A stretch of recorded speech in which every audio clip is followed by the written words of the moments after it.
आजकल हम देखते हैं कि इंटरनेट पे बहुत बार कई इंटरव्यूज में मैं देखता हूँ कि मेंटल हेल्थ इशू बहुत ज़्यादा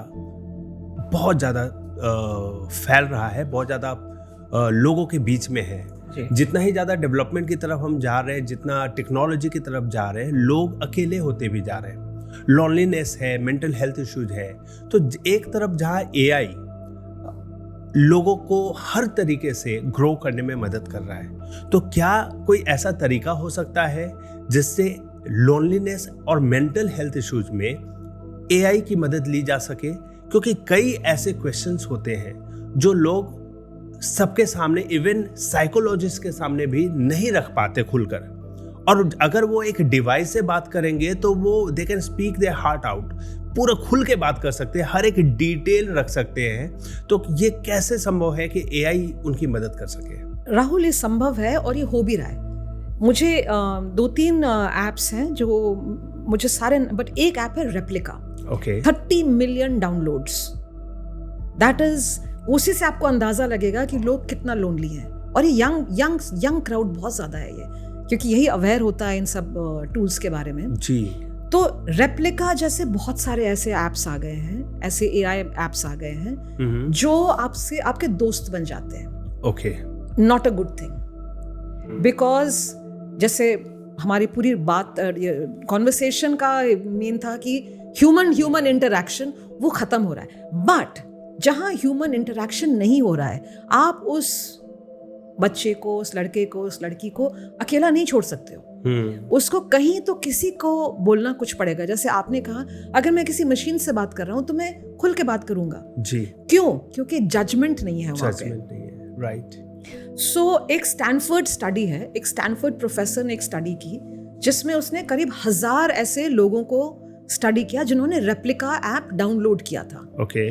और उनको पूछा कि आपकी लाइफ कैसे इंप्रूव हुई या खराब हुई या व्हाटएवर। उसने एक स्टडी किया तो उसमें से 30 लोगों ने बोला कि हम सुसाइड करना चाहते थे, रेप्लिका की वजह से हम बच गए, क्योंकि रेप्लिका से हमने जब बात की तो उसने हमें सही गाइडेंस दी। So in a way it is good, it's a big thing, it is a big thing कि कहीं हमने कुछ किसी को हेल्प किया। On the other side there was, अगर आपको याद होगा,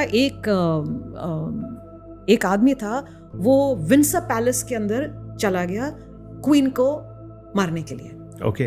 ऑफ कोर्स वो मार नहीं पाया, क्वीन बच गई एंड उसको 9 साल की जेल हो गई जी। सब मिस्टर चैल या I don't remember the name right now. Okay.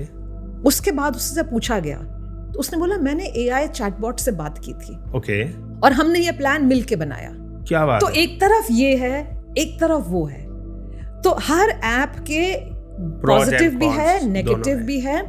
हमको यूज करना है, बट सिर्फ उस पर डिपेंडेंट मत रहे जी। ह्यूमन बीइंग को आइसोलेट मत करिए। But yes, if it can be used for some time to help somebody, और अगर आप देख रहे हो कि कोई एक चैटबॉट को बहुत यूज कर रहा है, that person needs help. As human beings we should reach out to them. हमको कोशिश करनी है उनसे बात करने की कि वो हमारे साथ भी इंटरेक्ट करें। तो या इट इज गुड, बट इससे सबसे खराबी ये होती है, आपको जब एक मशीन से बात करने की आदत हो जाती है, फिर आप ह्यूमंस बात नहीं कर सकते हो, आप सोसाइटी से प्रकार से कनेक्ट नहीं कर पाते, फिर आप और आइसोलेट हो जाते हो, फिर वो मेंटल प्रॉब्लम्स और बढ़ जाती है। हाँ, लेकिन ये होता है ना, 2 चीजें होती है। एक तो कई ऐसी प्राइवेसी होती है लोगों की जो किसी भी दूसरे ह्यूमन के सामने लोग नहीं खोलना चाहते, खुलकर नहीं बोलना चाहते, तो वो एक बात होती है। और दूसरा जो आपने बोला, जजमेंटल होना। हाँ। लोग बहुत जल्दी जजमेंटल हो जाते हैं, उनको लगता है कि पता नहीं वो मेरे बारे में क्या सोचेगा, कि मैं क्या हूँ। तो ये चीजें अगर सॉल्व हो जाए तो लोगों को फिर ये खुद ही सोचना पड़ेगा कि इसको कितने लिमिट तक यूज करना है। हाँ। इस प्रॉब्लम को सॉल्व किया, अब इसका काम हो गया पूरा, now I am feeling confident, I have to go back to my community and talk to human. तो वो एक लाइन आपको खुद खींचनी है कि over dependence on anything, either community और machine, is not good. But yes, if the research is saying कि लोगों को हेल्प मिली है, तो शायद कहीं ना कहीं कुछ तो इसमें अच्छाई है। यूज हर गैजेट को ध्यान से यूज करिए। जी। That is important. Excess is always bad in anything, right?